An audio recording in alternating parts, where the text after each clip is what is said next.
आज की कहानी एक ऐसी जगह की है जो कभी बच्चों की हंसी और खुशी से गूंजती थी, लेकिन अब वहाँ सिर्फ खामोशी और एक गहरा राज छुपा है। ये कहानी है फ्रेडे फिज़बियर की। कहानी की शुरुआत होती है बहुत ही डर और घबराहट के साथ। हम एक पुरानी और खंडर बिल्डिंग के अंदर हैं। अंधेरा है यहाँ और एक सिक्योरिटी गार्ड अपनी जान बचाने के लिए भाग रहा है। वो बुरी तरह डरा हुआ है, कॉरिडोर्स में इधर से उधर भाग रहा है, किसी ऐसी चीज से बचने की कोशिश कर रहा है जो हमें दिख तो नहीं रही लेकिन उसकी मौजूदगी महसूस हो रही है। वो एक वेंट यानी हवा आने वाले रास्ते से निकलने की कोशिश करता है, लेकिन कोई अनजान ताकत अचानक से उसे खींच लेती है। उसे घसीटकर एक डार्क रूम में लाया जाता है और उसे एक अजीब सी मैकेनिकल चेयर पर बांध दिया जाता है। इस मशीन में एक मास्क लगा है जिसमें तेज धार वाले ब्लेड्स घूम रही हैं। वो चीखता है, चिल्लाता है, इस मास्क से बचने की कोशिश करता है, लेकिन मशीन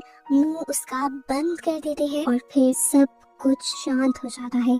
ये बस झलक थी उस खतरे की जो आगे आने वाला है। अब हम आते हैं आज के वक्त में, जहाँ हम अपने मेन हीरो माइक से मिलते हैं। माइक एक ऐसा लड़का है जो अंदर से टूट चुका है। उसकी लाइफ बिखर रही है। वो एक मॉल में सिक्योरिटी की जॉब करता है, लेकिन वो है किसी गहरे सदमे में। रात को उसे नींद नहीं आती। वो दवाइयाँ खाता है और सपनों के बारे में एक किताब पढ़ता है। माइक को लगता है कि अगर वो अपने ख्वाबों को कंट्रोल कर ले तो वो अपनी पास्ट की यादों में वापस जाकर वो चीज ढूंढ सकता है जो उसने मिस कर दी थी। फिर हमें मॉल का सीन दिखाया जाता है। मॉल में काम करते हुए उसे एक मिनट में गलतफहमी हो जाती है। उसे लगता है कि एक आदमी एक बच्चे को किडनैप कर रहा है। बिना सोचे समझे उस आदमी को मारने लग जाता है, लेकिन बाद में पता चलता है कि वो तो उस बच्चे का बाप था। अब उसकी इसी गलती की वजह से उसे जॉब से निकाल दिया जाता है। पहले तो माइक की पर्सनल लाइफ बहुत ज्यादा उलझी हुई थी और अब तो उसके पास जॉब भी नहीं रही थी। उसके पेरेंट्स भी अब इस दुनिया में नहीं है और उसे सबसे ज्यादा टेंशन अपनी छोटी बहन की है, जिसकी जिम्मेदारी अब उसी पर है। अभी बाकी बच्चों जैसे नहीं है। उसकी पर्सनैलिटी थोड़ी अलग है। वो खामोश रहती है और सब बच्चों से अलग थलग भी। वो किसी से बात नहीं करती और ज्यादा अपनी ड्राइंग्स में ही खोई रहती है। असल दुनिया में तो उसका कोई दोस्त नहीं है, लेकिन उसने अपनी इमेजिनरी लाइफ में, अपने ख्यालों की दुनिया में बहुत सारे दोस्त बनाए हुए हैं। माइक तो अपनी पूरी कोशिश कर रहा है उसे अच्छे से संभालने की, लेकिन आहिस्ता आहिस्ता माइक के पैसे खत्म हो रहे हैं और उस पर मसला ये है कि जेन नाम की एक और एबी के पीछे पड़ी हुई है। वो एबी की कस्टडी लेना चाहती है, इसलिए नहीं कि उसे एबी से प्यार है, बल्कि वो एक लालची औरत है। उसे मतलब है उन पैसों से जो गवर्नमेंट फोस्टर केयर को देती है। माइक को ये भी डर है कि जैसे ही जेन को पता चलेगा कि माइक की जॉब चली गई है, उसके पास पैसे खत्म हो गए हैं, वो फौरन उसकी कस्टडी ले लेगी। जेन ने तो एक लॉयर भी हायर किया हुआ है ताकि वो कोर्ट में ये साबित कर सके कि माइक एबी का ख्याल नहीं रख सकता। एबी को अपने पास रखने के लिए माइक को जॉब करने की सख्त जरूरत है। वो स्टीव रेगलर नाम की एक करियर काउंसलर के पास जाता है। स्टीव उसका जॉब्स का खराब रिकॉर्ड देखकर कहता है कि अब तो बस तुम्हारे लिए एक ही जॉब बची है, फ्रेडी फिज़बियर नाम की एक बंद पड़े एंटरटेनमेंट सेंटर की नाइट ड्यूटी करने की, यानी वहाँ नाइट सिक्योरिटी गार्ड। स्टीव बताता है कि ये जगह 80s में बच्चों के लिए बहुत ही ज्यादा मशहूर थी, लेकिन अब सालों से बंद है। उस जगह का ओनर थोड़ा सा इमोशनल है और उस जगह को बेचना नहीं चाहता, इसीलिए वहाँ पर आज तक कुछ और नहीं बना। वहाँ का सामान वगैरह चोरी न हो जाए, इसीलिए वो हमेशा वहाँ पर डे और नाइट सिक्योरिटी गार्ड रखता है। जॉब काफी अजीब थी, जगह भी डरावनी थी, जॉब के लिए पैसे भी बहुत कम मिल रहे थे, लेकिन माइक के लिए अभी फिलहाल कोई भी जॉब होना जरूरी था। उसके पास कोई ऑप्शन नहीं था, इसीलिए उसने ये जॉब एक्सेप्ट कर ली। अपनी पहली रात को माइक फ्रेडी फिज़बियर पहुंचता है। ये जगह वैसे ही है जैसे 80s में थी, बस अब हर जगह धूल और जाले लगे हैं। वो डाइनिंग एरिया में आता है और वहाँ पर बड़े बड़े रोबोट्स को दिखता है। फ्रेडी फिज़बियर जो कि एक बियर है, बोनी जो कि एक रैबिट है और चिका जो कि एक चिकन है। कभी वो भी इन सबसे इम्प्रेस हुआ करता था। ये भी उसके फेवरेट कार्टून हुआ करते थे। यहीं पर पर्दे के पीछे एक फॉक्सी नाम की एक पायरेट फॉक्स भी थी। ये सभी रोबोट्स कभी बच्चों के लिए नाश्ते गाते थे, लेकिन अब वो वहाँ पर सालों से जमे खड़े हैं। माइक यहाँ के ऑफिस में बैठता है और बैठते ही नींद की गोली खा लेता है, क्योंकि वो सोना चाहता है ताकि वो ख्वाब देख सके। अपने ख्वाब के जरिए वो अपनी बचपन की यादों में पहुँचना चाहता है, जब वो अपनी फैमिली के साथ कैंपिंग के लिए गया था। ख्वाब में वो देखता है कि उसका छोटा भाई एक टॉय प्लेन के साथ खेल रहा था, लेकिन अचानक ही एक आदमी आकर उसे पकड़कर अपनी कार में डालकर ले जाता है। ये माइक के लिए एक नाइटमेयर था, एक बुरा सपना था जो उसे बार बार आता था। माइक कार के पीछे भागता है, चिल्लाता है, लेकिन वो कभी कार तक पहुंच नहीं पाता। वो कोशिश करता है कि उस किडनैपर का चेहरा देख ले, लेकिन वो हर बार नाकाम रहता है। डर उसका इतना बढ़ जाता है कि यहाँ असली दुनिया में उसकी नींद खुल जाती है और इस टाइम वो पूरा पसीने से भीगा हुआ था। इधर माइक तो अपनी जॉब आराम से कर रहा था, जबकि दूसरी तरफ हम देखते हैं कि आंटी जेन उसी के खिलाफ प्लान बना रही थी। वो एबी की बेबी सिटर मैक्स और मैक्स के भाई के साथ मिल जाती है, उन्हें पैसे देती है और टारगेट देती है कि जहाँ पर माइक जॉब करता है वहाँ पर घुसकर तोड़-फोड़ कर दो। जेन का प्लान है कि अगर ये जगह तबाह हो गई तो माइक को जॉब से निकाल दिया जाएगा और कोर्ट में ये साबित हो जाएगा कि वो एक जिम्मेदार इंसान नहीं है। फिर दूसरी रात माइक दोबारा अपनी जॉब के लिए जाता है और वहाँ पर उसे एक पुलिस ऑफिसर मिलती है। ये ऑफिसर काफी अजीब थी, उसे सुनसान बिल्डिंग के बारे में जरूरत से ज्यादा ही पता था। वो यहाँ पर खड़े हुए रोबोट्स को देखते हुए बताती है कि 80s में यहाँ से 5 बच्चे गायब हो गए थे। पुलिस ने सालों ये पूरी जगह छानी, लेकिन उन बच्चों की बॉडीज कभी नहीं मिली। ऑफिसर बताती है कि असल में यही वो वजह है जिसकी वजह से आज तक ये जगह बंद है। ये ऑफिसर माइक को वार्न करती है कि ये जगह लोगों के दिमाग के साथ खेलती है, इसलिए यहाँ पर संभल कर रहना। माइक उसकी बातों को इग्नोर कर उसके जाते ही अपनी नींद की गोली खाकर सो जाता है और उसके सोते ही आंटी जेन के हायर किए हुए मैक्स और उसका भाई इस बिल्डिंग में आकर तोड़ फोड़ करना शुरू कर देते हैं। वो किचन का सामान फेंक रहे होते हैं, लेकिन तभी अचानक से उन्हें एक अजीब सी आवाज सुनाई देती है। यहाँ का माहौल बदल जाता है और हम देखते हैं कि स्टेज पर खड़े हुए सभी के सभी रोबोट्स हिलने लग जाते हैं और यहाँ पहली बार हमें महसूस होता है कि वो सिर्फ मशीन्स नहीं है, उनमें कुछ और ही है। एक एक करके वो सारे जो इस जगह को तबाह करने आए हुए थे वो सब मारे जाते हैं। किसी को किचन में चीका मारती है तो किसी को बॉनी सप्लाई क्लोजेट में घेर लेता है। फॉक्सी एकदम से कॉरिडोर में उन सबके सामने आकर उन पर हमला करता है। इन शॉर्ट सभी के सभी रोबोट्स जैसे जिंदा होकर यहाँ पर लड़ने लग जाते हैं। यहाँ तक कि चिका के हाथ में जो छोटा सा कप केक भी था वो भी जिंदा हो गया था और उसने भी इस लड़ाई में पूरा हिस्सा लिया था। यहाँ तक कि ये सब लोग खत्म हो जाते हैं। आखिर में मैक्स जो कि बाहर बाकी लोगों का वेट कर रही थी, जब वो बाकी लोगों को देखने के लिए अंदर जाती है तो अचानक से एक परछाई उसके पीछे पड़ जाती है। मैक्स को भी वो परछाई किसी इंसान की लग रही थी, इसीलिए मैक्स खुद उस परछाई का पीछा करती है और उन रोबोट्स के पास पहुंच जाती है, जिसके बाद उसका भी अंजाम वही होता है जो बाकी सबका हुआ था। माइक तो बेचारा सोया हुआ था, उसे तो कुछ पता भी नहीं था कि यहाँ क्या हो गया। जब वो सोकर उठा तो ये जगह बिल्कुल वैसी की वैसी ही थी। यहाँ पर जो टेबल्स टूटे थे वो गायब हो चुके थे और जो इंसान यहाँ पर मरे थे उनका तो नामो निशान ही नहीं था। बेचारे माइक को तो ये अंदाजा भी नहीं हुआ कि यहाँ पर कितना बड़ा खून खराबा हो चुका है। वो अपनी ड्यूटी पूरी कर घर वापस आ जाता है। अब अगली रात जब वो ड्यूटी पर जाने वाला था तो पता चलता है कि उसकी बहन की बेबी सिटर यानी मैक्स जो कि कल उसी जगह पर मारी गई है, वो अब उसके घर ड्यूटी पे नहीं आ रही। उसे फोन भी किया है पर वो फोन भी नहीं उठा रही, तो अब माइक को ही मजबूरी में एबी को अपने साथ अपने काम पर ले जाना पड़ता है और यहाँ से कहानी का प्लॉट पूरी तरह बदल जाता है। इस एरिया पहुंचकर एबी डरती नहीं, वो घूमते हुए स्टेज की तरफ जाती है। माइक भी उसे रोकने के लिए उसके पीछे जाता है, लेकिन हैरान होकर वो ये देखता है कि वो बड़े बड़े रोबोट्स एबी उनसे डर नहीं रही थी, बल्कि वो सारे रोबोट्स एबी के साथ खेल रहे थे। इन्हीं रोबोट्स ने कल इतना खून खराबा मचाया था, इन्होंने अब एबी को मारा नहीं। वो तो एबी के खेलने के लिए यहीं पर टेबल और चेयर्स का यूज करते हुए एक फोर्ट भी बना देते हैं। यहाँ पर एबी उनके साथ मिलकर डांस भी करती है और ये सब उसके लिए क्लैप भी करती है। माइक इस टाइम शदीद कंफ्यूज भी है कि यहाँ पर क्या हो रहा है और डरा हुआ भी है। उसकी इसी हैरानी के दौरान यहाँ पर वही ऑफिसर आ जाते हैं जो पहले माइक को यहाँ पर होने वाले हादसे के बारे में बता कर गई थी। वो उन 5 रोबोट्स को एबी के साथ खेलते हुए देखकर बिल्कुल हैरान नहीं होती और माइक जब इसकी वजह पूछता है तो वो ऑफिसर बताती है कि मैंने जिन 5 बच्चों के बारे में तुम्हें बताया था कि वो गायब हो गए हैं, असल में वो मर गए हैं और उन 5 बच्चों की सोल्स अब इन रोबोट्स के अंदर है और वही सोल्स एबी के साथ खेल रही हैं। यहाँ पर माइक को भी एक बहुत ही अजीब एहसास होता है और उसे पता चलता है कि वो अपने ख्वाबों में जिन बच्चों को देखता था वो बच्चे और कोई नहीं बल्कि यही बच्चे हैं और ये बच्चे भी उसके भाई के किडनैप होते वक्त वही थे। उसे एहसास होता है कि अगर वो इन बच्चों से बात करने की कोशिश करे तो शायद ये बच्चे उस किडनैपर के बारे में कुछ बता दे जिस किडनैपर ने माइक के भाई को किडनैप किया था। यहाँ पर माइक अपना प्लान बना रहा था तो वो रोबोट्स अपना प्लान बना रहे थे। रोबोट्स के इरादे हमें कुछ अच्छे नहीं लग रहे थे। एबी के वो दोस्त तो बन गए थे, लेकिन अब वो चाहते थे कि एबी हमेशा उनके साथ रहे और एबी हमेशा उनके साथ ऐसे ही रह सकती थी जैसे वो रह रहे थे, यानी मरने के बाद। वो एबी को मारना चाह रहे थे ताकि एबी मरने के बाद उन्हीं की तरह एक रोबोट बन जाए। दूसरी तरफ हम माइक को देखते हैं। माइक जानबूझकर बहुत सारी नींद की गोलियां खा लेता है ताकि वो एक गहरे ख्वाब में जा सके और ख्वाब में जाकर वो इन बच्चों से बात कर सके और मदद मांग सके। फाइनली उसका प्लान काम भी करता है। अपने ख्वाब में वो उन 5 बच्चों से मिल भी लेता है और उनसे मदद भी मांगता है। वो उन बच्चों से कहता है कि प्लीज मुझे मेरे भाई कैरेट से मिलवा दो।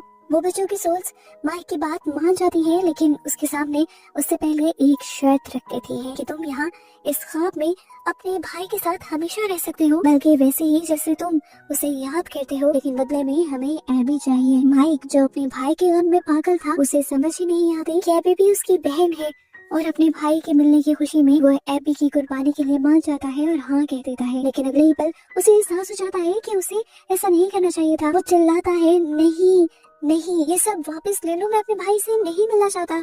लेकिन अब तो डील हो चुकी थी। ख्वाब में ही अब वो बच्चे उसके ऊपर हमला कर देते हैं और माइक दर्द में चीखते हुए रियल वर्ल्ड में जाग जाता है। जब वो जागता है तो वो खुद को उसी टॉर्चर चेयर पर बंधा हुआ पाता है जो हमने कहानी की शुरुआत में देखी थी। वो रोबोट्स उससे मारना चाहते हैं ताकि वो एबी को उससे दूर ना ले जा सके। यहाँ माइक अपनी सूझबूझ से काम लेता है। वो एक टीजर का इस्तेमाल करता है और मुश्किल से अपनी जान बचाकर वहाँ से भाग जाता है। जब माइक वहाँ अपनी जान बचा रहा था तभी पीछे उसके घर बहुत बुरा हो रहा था। वो गोल्डन फ्रेडी, वो पहला वाला भालू, माइक के घर पहुँच जाता है। वहाँ आंटी जीन थी जो माइक का वेट कर रही थी ताकि वो उसे परेशान कर सके, लेकिन गोल्डन फ्रेडी आंटी जीन को मार देता है और एबी को अपने साथ वापस उसी डरावनी पिज़ेरिया में ले जाता है। माइक जो बुरी तरह जख्मी है और अंदर से हिल चुका है, किसी तरह पुलिस स्टेशन के बाहर उसी पुलिस ऑफिसर से मिलता है जिसका नाम है वेनिसा। वो वेनिसा से सच पूछता है, कहता है कि मुझे अभी के अभी सब कुछ जानना है। यहाँ अगर वेनिसा भी आखिरकार उसे सच बता देती है, जो सच माइक से जुड़ा हुआ था। वेनिसा बताती है कि तुम्हारे भाई का किडनैपर असल में मेरे ही डैड थे। वो कहती है कि मेरे डैड बहुत ही ज्यादा जालिम थे। यहाँ पर एक येलो रैबिट सूट में बच्चों को एंटरटेन करने का काम किया करते थे और फिर बच्चों को भेला फुसला कर उन्हें अपने साथ ले जाया करते थे। वो एक साइको किलर थे। उन्होंने ही उन 5 बच्चों को भी मारा था जो आज तक किसी को नहीं मिल पाए, क्योंकि उन्होंने उन 5 बच्चों को मारकर उनकी बॉडी को उन्हीं रोबोट्स के अंदर छुपा दिया था। इसलिए पुलिस कभी उन बॉडीज को भी नहीं ढूंढ पाई। और उससे भी डरावनी बात ये थी कि अब उसके डैड उन बच्चों को और उनकी सोल्स को भी कंट्रोल कर रहे हैं, उन्हें मैनिपुलेट कर रहे हैं। वेनिसा माइक को वार्न करती है कि वापस मत जाओ, वरना मेरे डैड उन सोल्स के हाथ तुम्हें भी मरवा देंगे। वो बहुत ही खतरनाक है, लेकिन माइक कहता है कि वो अपनी छोटी बहन को वहाँ मरने नहीं दे सकता। वो वेनिसा से कुछ वेपन्स और इक्विपमेंट्स लेता है और वापस उस डरावनी जगह के लिए निकल पड़ता है। वेनिसा भी जो आज तक अपने डैड से डरती थी, आज हिम्मत जुटाती है और माइक की मदद के लिए उसके पीछे चल पड़ती है। जैसे ही माइक पिज़ेरिया के अंदर पहुंचता है तो देखता है कि वहाँ के हालात बहुत ही ज्यादा खराब है। वो रोबोट्स एबी को पकड़ चुके हैं और जबरदस्ती एक मैकेनिकल सूट में डालने की कोशिश कर रहे हैं। अगर वो सूट बंद हो गया तो एबी बुरी तरह कुचली जाएगी। माइक अंदर घुसता है और टीजर से रोबोट को करंट लगाता है ताकि वो थोड़ी देर के लिए रुक जाए। माइक जल्दी से अपनी बहन एबी को वहाँ से खींचता है और भागने की कोशिश करता है, लेकिन वो रोबोट्स इन्हें चारों तरफ से घेर लेते हैं। और तभी वहाँ पर एक नई मुसीबत आती है। येलो रैबिट वहाँ पहुँच जाता है। ये वही येलो रैबिट था जो इन बच्चों की ड्राइंग्स में भी था। वो बहुत ही ज्यादा ताकतवर है और वो माइक को बहुत ही आसानी से उठाकर पटक देता है। जब वो अपना मास्क उतारता है तो माइक के होश उड़ जाते हैं। वो कोई और नहीं बल्कि स्टीव खुद था, वही करियर काउंसलर जिसने माइक को ये जॉब दी थी। और यहाँ पर वो माइक के सामने ये भी कन्फेस कर लेता है कि उसने न सिर्फ माइक के भाई को मारा था, बल्कि यहाँ पर जो 5 बच्चे मरे थे उसको भी उसी ने मारा था। वो कहता है आज वो माइक का भी वही हाल करेगा जो उसने माइक के भाई का किया था। यहाँ पर इनके दरमियान में लड़ाई शुरू हो जाती है। वो माइक को मारने की कोशिश करता है और माइक अपने आप को बचाने की, पर वो आदमी माइक पर भारी पड़ रहा था। जैसे ही वो माइक पर आखिरी वार करने वाला होता है, वेनिसा वहाँ गन लेकर पहुँच जाती है। ये वेनिसा के ही डैड थे। वो अपने ही डैड पर बंदूक तान देती है, लेकिन उसके डैड यानी स्टीव हंसने लग जाते हैं और कहते हैं कि तुम मुझ पर कभी गोली नहीं चला सकती। तुम्हारे अंदर हिम्मत ही नहीं है कि तुम अपने डैड पर गोली चलाओ। तुम हमेशा डरती रही हो। लेकिन वो पीछे नहीं हटती और गुस्से में आकर वो आदमी अपनी ही बेटी के ऊपर चाकू मार देता है। यहाँ पर माइक और वनीसा दोनों ही जख्मी हालत में फंस जाते हैं। रोबोट्स कंफ्यूज होकर ये सब देख रहे हैं। उन्हें अभी भी लगता है कि स्टीव नाम का ये आदमी, जो कि असल में वनीसा का डैड है, वो इनका दोस्त है, उनका लीडर है। लेकिन एबी जो ये सब देख रही है वो समझ आती है कि उसने क्या करना है। वो अपनी गन में कलर्स उठाती है और नई ड्राइंग बनाती है, जिसमें वो दिखा रही थी कि किस तरह ये येलो रैबिट बच्चों को चोट पहुंचाता है। वो ड्राइंग स्लाइड कर कर रोबोट की तरफ भेज देती है। रोबोट्स जैसे ही उस ड्राइंग को देखते हैं तो उनकी आंखें गुस्से से लाल हो जाती हैं। उन्हें सब याद आ जाता है। उन्हें याद आ जाता है कि ये येलो रैबिट उनका दोस्त नहीं बल्कि वही शैतान है जिसने उनकी जान ली थी। फाइनली ये सारे रोबोट्स उस घिनौने आदमी के कंट्रोल से बाहर निकल जाते हैं और अब घूमकर उसी आदमी को चारों तरफ से घेर लेते हैं। स्टीव को समझ आ जाता है कि बाजी पलट चुकी है। वो उन्हें रोकने की कोशिश करता है लेकिन वो अकेला पड़ गया है। तभी चीका वो छोटा सा कपकेक उछालता है जो कपकेक उस आदमी के सूट को काट लेता है। ये सूट पुराने स्प्रिंग लॉक मैकेनिज्म से बना हुआ था। इसके खुलते ही लोहे के क्लैंप्स जोर से बंद होते हैं और उन क्लैंप्स के बंद होने की वजह से उस आदमी का जिस्म उसी सूट के अंदर जकड़ा जाने लगता है। जिन्हें वो सूट उस आदमी को कुचलना शुरू कर देता है, बिल्कुल वैसे ही जिस तरह उसने बच्चों को कुचला था। उन्हें रोबोट्स के अंदर डालकर वो दर्द में चीखता है और आखिरी बार चिल्लाता है, आई ऑलवेज कम बैक, मैं हमेशा वापस आता हूँ। रोबोट्स उसे घसीट कर अंधेरे में ले जाते हैं ताकि वो वहाँ तड़प तड़प कर दम तोड़ दे। बिल्डिंग हिलने लगती है जैसे ये सब खत्म होने वाला हो। माइक जल्दी से जख्मी वनीसा को सहारा देता है और साथ ही एबी का हाथ पकड़ता है और ये तीनों अपनी जान बचाकर वहाँ से भाग निकलते हैं। कुछ वक्त बाद दिखाया जाता है कि वनीसा हॉस्पिटल में है, कोमा में है लेकिन जिंदा है। माइक और एबी उससे मिलने आते हैं। अब माइक और एबी के बीच वो दूरियां खत्म हो चुकी हैं जो पहले थी। एबी को हमेशा लगता था कि माइक उसका ख्याल नहीं रखता, लेकिन उस हादसे के बाद एबी जान गई थी कि माइक ही इस दुनिया में सबसे ज्यादा उसका ख्याल रखता है और रख सकता है। माइक ने भी अपने पास्ट के ऑब्सेशन को छोड़ दिया था क्योंकि उसका भाई का कातिल मर चुका था, उसका बदला पूरा हो गया था, इसीलिए अब वो भी जिंदगी में आगे बढ़ गया था और अब उसने सिर्फ और सिर्फ अपनी बहन की खुशी के लिए जीने का फैसला किया था। और ऐसे ही इन दोनों को साथ दिखाते हुए ये वाली मूवी यहीं पर खत्म हो जाती है और अब इसी मूवी के पार्ट 2 की शुरुआत होती है एक बहुत ही वाइब्रेंट और खुश माहौल से। यहाँ पर फ्रेडी हाउस नाम की एक जगह है जहाँ पर बच्चों का एक बहुत ही अच्छा फेस्टिवल चल रहा है। बच्चों की हंसी खुशी, यहाँ के म्यूजिक, लाइट्स, सब कुछ परफेक्ट लग रहा है।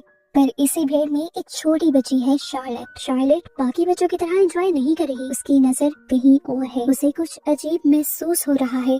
तभी उसका दोस्त वेनिसा उसे खेलने के लिए बुलाता है, पर शार्लेट का ध्यान एक अंधेरे कोने में जाता है। वहाँ वो देखती है कि फ्रेडी, जो कि अब एक बड़े भालू जैसा रोबोट है, एक छोटे बच्चे को उठाकर चुपके से ले जा रहा है। शार्लेट घबरा जाती है और ये बात जाकर लोगों को बताती है, पर कोई भी उसकी बात नहीं सुनता। उससे बड़ी उम्र के लोग उसे कहते हैं कि इसका तो दिमाग ही ठीक नहीं है। वो बच्ची हालांकि सच बोल रही है पर कोई उस पर यकीन नहीं कर रहा। इसके बावजूद भी शार्लेट हार नहीं मानती और उस बच्चे को बचाने के लिए अकेले ही उस अंधेरे एरिया में चली जाती है। वहाँ वो उस बच्चे को तो बचा लेती है, पर जैसे ही वो पलटती है फ्रेडी उस पर अटैक कर देता है और शार्लेट की वही मौत हो जाती है। ये न्यूज हर जगह फैल जाती है पर लोग इसे सिर्फ एक एक्सीडेंट मानकर भूल जाते हैं, लेकिन हम जानते हैं कि वो एक्सीडेंट बिल्कुल नहीं था। अब कहानी बिल्कुल चेंज हो जाती है और हम देखते हैं माइक को और उसकी छोटी बहन एबी को। माइक और वेनिसा अब बहुत अच्छे दोस्त बन चुके हैं और एक दूसरे के काफी क्लोज भी हैं। पर वेनिसा की लाइफ अब नॉर्मल नहीं है। वेनिसा को हर रात वही पुराने नाइटमेयर आते हैं जहाँ फ्रेडी उसे डराता है। दूसरी तरफ एबी है जो माइक की जान है। अब वो स्कूल जाती है। स्कूल में जब उसके फ्रेंड्स उससे डरावनी स्टोरी सुनने की जिद करते हैं तो एबी उन्हें फ्रेडी हाउस की सच्चाई बताती है। वो कहती है कि जो भी वहाँ जाता है वो मारा जाता है और उस बच्चे या इंसान की सोल वहाँ पर मौजूद रोबोट्स के अंदर कैद हो जाती है। एबी की स्कूल लाइफ भी काफी स्ट्रगल भरी है। उसके टीचर उसे बिल्कुल पसंद नहीं करते क्योंकि एबी की फैमिली का पास्ट थोड़ा डार्क रहा है। स्कूल में एक साइंस प्रोजेक्ट चल रहा होता है जहाँ सबको रोबोट्स बनाने हैं। टीचर एबी को धमकी देता है कि अगर 7 दिन में प्रोजेक्ट पूरा नहीं हुआ तो वो उसे निकाल देंगे। माइक बेचारा कोशिश तो बहुत करता है एबी की हेल्प करने की, पर वो खुद अपनी लाइफ में काफी परेशान है। एक दिन माइक और वेनिसा डेट पर जाते हैं और वहाँ वो अपनी लाइफ के प्रॉब्लम्स डिस्कस करते हैं। वो दोनों जानते हैं कि जब तक वो अपने पुराने डर का सामना नहीं करेंगे, वो आगे नहीं बढ़ पाएंगे। माइक जब घर लौटा है तो उसे पता चलता है कि एबी चुपके से फ्रेडी हाउस गई है अपना प्रोजेक्ट कंप्लीट करने के लिए। वो चाह रही थी कि वो वहाँ से कोई रोबोट उठा लाएगी और इस तरह उसका प्रोजेक्ट कंप्लीट हो जाएगा। लेकिन जैसे ही ये बात माइक को पता चलती है कि वो फ्रेडी हाउस गई है, डर के मारे उसका हाल बुरा हो जाता है और वो भी फौरन फ्रेडी हाउस की तरफ भागता है। वहाँ उसे एक पोस्टर मिलता है जिसमें लिखा हुआ है कि फ्रेडी एक किलर है और अगर सच जानना है तो एक नंबर पर कॉल करो।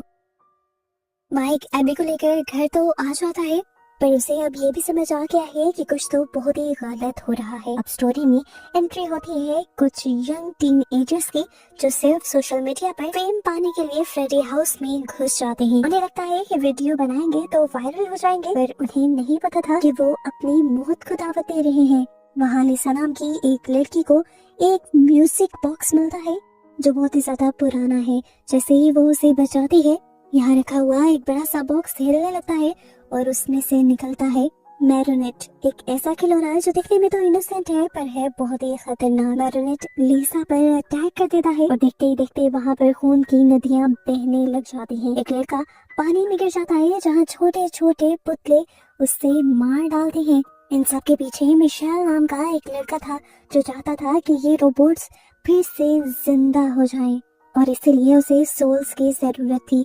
उसने अपने ही दोस्तों को धोखे से मरवा दिया, लेकिन यहाँ पर जो लोग आए थे वो इसी के दोस्त थे। दूसरी तरफ अनीसा की हालत भी बहुत ही ज्यादा खराब हो रही है। उसे अब दिन में भी हेलुसिनेशंस होने लगे हैं। उसे अपने डैड की आवाज सुनाई देती है जो उसे डराते हैं, पर इस मर्तबा अनीसा ने ये डिसाइड कर लिया है कि वो नहीं डरेगी। वो अपने ख्वाबों में अपने डैड का सामना करती है और उन पर गोली चला देती है। इस तरह अपने ख्वाब में अपने डैड को मारकर उसने असल दुनिया में अपने डर को मौत दे दी थी। यहाँ पर एबी को फ्रेडी का एक मास्क मिलता है जो बोलने लगता है। ये मास्क एबी को कुछ इस तरह से बहला फुसला देता है कि अब एबी को लगने लगा था कि वो सारे रोबोट्स जो कभी इसकी जान के दुश्मन हुआ करते थे अब वो उसके दोस्त बन गए हैं। वो उन्हीं रोबोट्स को अपने स्कूल फेस्टिवल में भी ले जाते हैं क्योंकि स्कूल में उसे रोबोट्स बनाने का ही प्रोजेक्ट मिला था। एबी की टीचर उस प्रोजेक्ट को तोड़ देते हैं। टीचर के इस बिहेवियर की वजह से एबी खुद भी टूट जाती है और रोते हुए फ्रेडी के पास जाती है और फ्रेडी रोबोट उससे कहता है कि वो उसका प्रोजेक्ट ठीक कर देगा, बस उसे एक कोड इंस्टॉल करना होगा।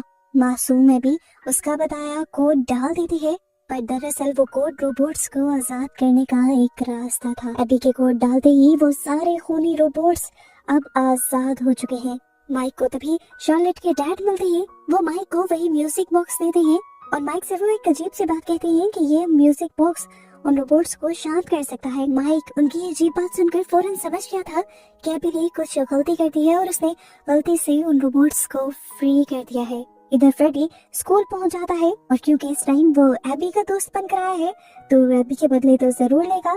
वो वहाँ उस खड़ूस टीचर को मार डालता है जिसने एबी का रोबोट तोड़ा था। इस खून खराबे से स्कूल में अफरा तफरी मच जाती है। स्कूल में मरने वाली टीचर की खबर हर जगह पहुंच जाती है और माइक और वेनिसा को भी मिल जाती है।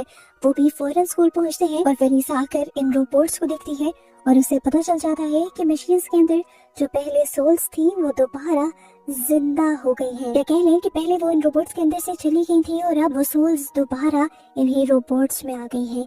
ये बात वो यहाँ के लोगों को बता दी है। सभी लोग उसकी ये बात सुनकर डर जाते हैं और इसी टाइम पर सामने आता है माइकल जो कि असली विलन है। माइकल सामने आते ही रोबोट्स को ऑर्डर देता है माइक को मारने का और यहाँ हमें ट्विस्ट पता चलता है कि इन रोबोट्स के अंदर वो पुराने वाले बच्चों की सोल्स नहीं थी बल्कि इस माइकल के दोस्तों की सोल्स थी और इन सोल्स को माइकल खुद कंट्रोल कर रहा था और इसीलिए तो माइकल ने माइक को मरवाने का ऑर्डर भी दिया था। माइक भी समझ गया था कि रोबोट उसे छोड़ेंगे नहीं, इसीलिए वो शार्लेट के डैड का दिया हुआ म्यूजिक बॉक्स चला देता है। उस म्यूजिक की धुन सुनते ही रोबोट्स का दिमाग घूम जाता है और वो कमजोर होने लगते हैं। इस टाइम पर कुछ अच्छे रोबोट्स भी वहाँ पर पहुँच जाते हैं। असल में इन रोबोट्स के अंदर भी कुछ इंसानों की सोल्स थी लेकिन वो अच्छी सोल्स थी और बुराई को पहचानती थी। वो माइक का साथ देने के लिए आई थी, इसीलिए वो माइकल पर जो कि माइक का दुश्मन है और माइक को मारना चाहता है उस पर हमला कर देती है। रोबोट्स आखिर इतना माइकल को मारते हैं कि वो यहाँ मर जाता है। और फाइनली ये लड़ाई माइक और माइक के साथ ही जीत जाते हैं। लेकिन फिल्म यहाँ एंड नहीं होती। मूवी के पोस्ट क्रेडिट सीन में विक नाम के लड़की की एक सोल माइक को एक डरावनी वार्निंग देती है कि अभी जो सब हुआ वो तो बस शुरुआत थी। वो उसे बताता है कि जब तक कि वेनिसा इन रोबोट्स के टच में रहेगी खतरा ऐसे ही बना रहेगा, हमेशा ही रोबोट्स के अंदर आकर तुम्हें परेशान करते रहेंगे। ये बातें सुनकर माइक और एबी डर जाते हैं और यहाँ से भागने की कोशिश करते हैं, पर तभी वो रोबोट जिसमें शार्लेट की सोल थी वो वेनिसा को अपने कब्जे में कर लेती है। और अब इसके बाद वो क्या करेगी, इसी मिस्ट्री के साथ ये मूवी यहाँ खत्म हो जाती है।